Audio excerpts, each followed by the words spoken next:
Oh, it's Nikki. I want you to get out of your DMs today. That was really annoying that I just did that dance move. The reason that I'm saying it is people are watching you online, right? People are noticing your content. They maybe like what you do. They've maybe had a little browse on your website. And maybe Instagram is the point where they come to DM you. And that might happen at any time of the day and night. And I know what it's like when you get that little red dot to say that you have a message, you want to reply in that kind of moment. However, that moment when you reply might be out of your business hours. And what you end up doing at that point is welcoming a bit of an informal chit chat, like let's talk about this on Monday, or let me know more of what you want. And then you end up talking about maybe what you're both watching on TV, and it becomes really informal.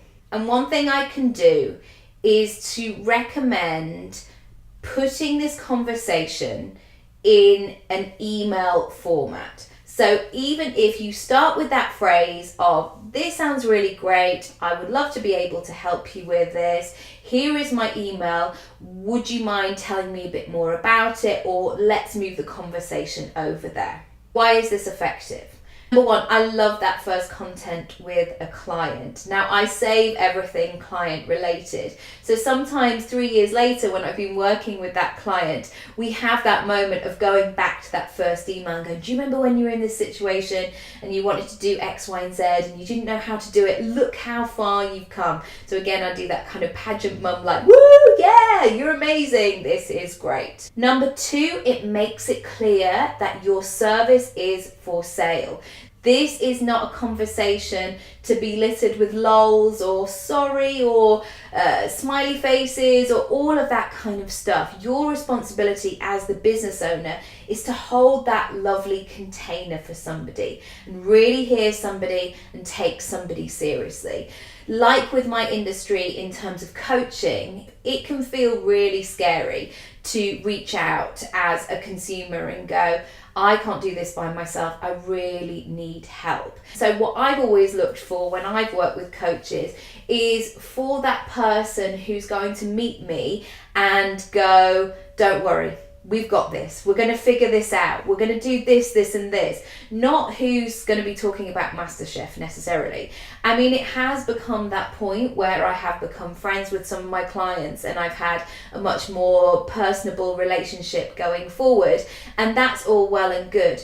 But in that first instance, your client or your person who might require your services can maybe be coming from a place of slight vulnerability. And so your responsibility is to hold that space for them. Thirdly, you want this to be a professional experience.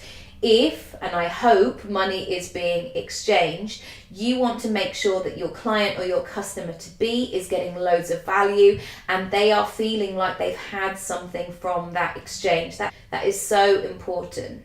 Yes, of course, it can be done in a lovely, light-hearted way and all of those great things, but ultimately it needs to be transactional. You both need to feel like you're both benefiting from this, that this is a lovely, contained agreement. Because however friendly you are with somebody, you want to make sure that you're honouring your service and honouring your industry and what it is that you do and showing up with integrity and all of those good things. So that's my only challenge for you today.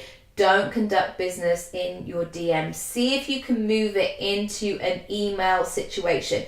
Also, it makes it really contained. So if you need to add a link or if you need to show something or if you want a voice note, it just keeps it feeling really good and professional. And you can be full of heart and passion and humour and all of those good things. But equally, you are there to do a job as well.